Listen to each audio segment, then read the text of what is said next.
Good morning student তোমরা যারা উত্তরবঙ্গ বিশ্ববিদ্যালয়ের অধীনে মেজর এডুকেশন বিষয়টি নিয়েছো তাদের আমরা 3 নাম্বার পেপার নিয়ে অলরেডি আলোচনা করেছি লাস্ট মিনিট সেশন। আমি এখন পেপার 4 নিয়ে আলোচনা করছি। পেপার 4 এ তোমরা কোন প্রশ্নগুলো দেখে যাবে। পেপার 4 এর জন্য তোমরা সর্বপ্রথম যে প্রশ্নগুলো দেখবে 12 থেকে যে discuss about classical conditioning theory and his educational implications.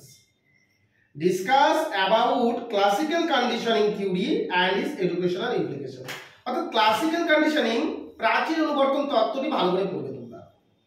2 নম্বর প্রশ্ন, যেহেতু তোমরা প্রাচীন অনুবর্তন পড়বে তাহলে তোমরা অবশ্যই অপারেন্ট কন্ডিশনিং যে থিওরি রয়েছে স্কিনারের সেই তত্ত্বটাও পড়বে।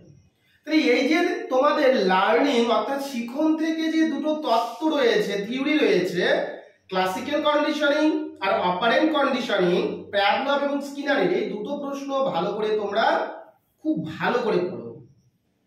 এরপরে তোমাদের 12 জন্য আমি থিওরি থেকেই বলবো, বুদ্ধির যে 3টা থিওরি রয়েছে তার মধ্যে তোমরা স্পিয়ারম্যানটা সাধারণত তোমাদের 12তে কমই থাকে, 6 দেখবে স্পিয়ারম্যানটা।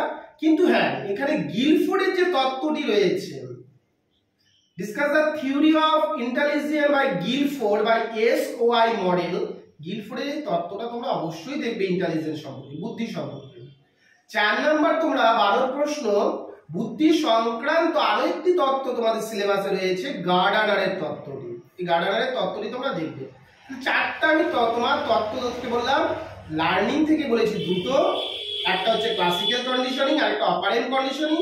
ইন্টেলিজেন্স থেকেও সেম ভাবে আমি দুটো প্রশ্ন বলেছি, একটা বলেছি গিলফোর্ড আর একটা বলেছি গার্ডনার। এরপর তোমরা পার্সোনালিটির উপর থেকে যে তত্ত্বগুলো রয়েছে, যে পার্সোনালিটির আলপট থিওরি বা ক্যাটেলের থিওরি, এই দুটো থিওরিও তোমরা দেখবে। পার্সোনালিটির উপর ক্যাটেল থিওরি অথবা আলপটের থিওরি, এই যে 6টা থিওরি বললাম ভালো করে দেখবে। সাথে তোমরা আরেকটি প্রশ্ন দেখবে যে হোয়াট ইজ দ্য মেমোরি, স্মৃতি কি কাকে বলে এবং স্মৃতিকে আমরা কিভাবে উন্নয়ন করতে পারি। হ্যাঁ, এই প্রশ্নটা তোমরা দেখবে। বা স্মৃতির বদল তোমরা এই প্রশ্নটাও দেখতে পারো যে what is the attention and determination of attention, মনোযোগ কি এবং মনোযোগের নির্ধারকগুলো কি। এই যে 7 থেকে 8টা প্রশ্ন তোমাদের বললাম, এই 7 থেকে 8টা প্রশ্ন তোমরা যদি দেখে যাও তোমাদের পরীক্ষায় অবশ্যই দুটো প্রশ্ন কমন পড়বে। এরপর তোমাদের 6 এর জন্য যে প্রশ্নগুলো দেখবে, 6 এর জন্য লার্নিং থেকে অবশ্যই প্রশ্ন দেখতে হবে। What is the learning, characteristics of learning and influencing learning, যে শিখন কাকে বলে, শিখনের বৈশিষ্ট্য এবং শিখনকে প্রভাবিত করার বিভিন্ন উপাদানগুলো ভালো করে দেখবে লার্নিং এর প্রশ্নটি। এরপর তোমরা ডিফারেন্স দেখবে, classical conditioning and operant conditioning এর মধ্যে যে পার্থক্য রয়েছে এই প্রশ্নটা তোমরা দেখবে। Discuss the difference between classical and operant conditioning.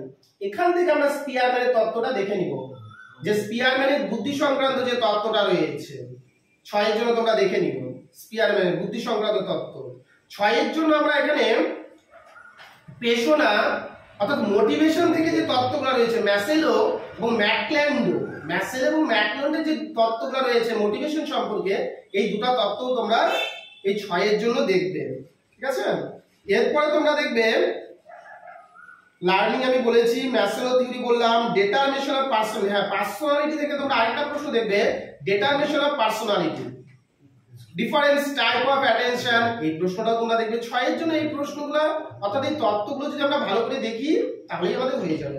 আর দেখো 3 এর জন্য তোমাদের যে প্রশ্নগুলো রয়েছে, 3 এর জন্য তেমন ভাবে পড়তে হয় না, খুবই সহজ বিষয়, প্রত্যেকটারই সংজ্ঞাগুলো পড়ে যাবে সিলেবাসে যা রয়েছে। What is the learning, what is the transfer learning, তারপরে what is the creativity, what is the motivation, what is the attention, what is the G and S উপাদান বা S factor, what is the intelligence, what is the IQ. ঠিক আছে, what is the operant conditioning, what is the classical conditioning, এই যে প্রশ্নগুলো রয়েছে, what is the LTM STM, এই প্রশ্নগুলো যদি তোমরা দেখো লার্নিং, মোটিভেশন, তারপরে তোমাদের অ্যাটেনশন, ইন্টেলিজেন্স, এগুলোই তোমাদের মেইনলি রয়েছে সিলেবাসে। এই যে প্রশ্নগুলো রয়েছে এগুলো যদি তোমরা কমপ্লিট করে যাও, আশা করি তোমাদের এখান থেকে 100% কমন আসবে। সবাই আমাদের চ্যানেলটির সঙ্গে যুক্ত থাকো, আমরা ধীরে ধীরে প্রত্যেকটি ভিডিও আপলোড করছি। ধন্যবাদ সবাইকে, ভালো থাকবে, সুস্থ থাকবেন।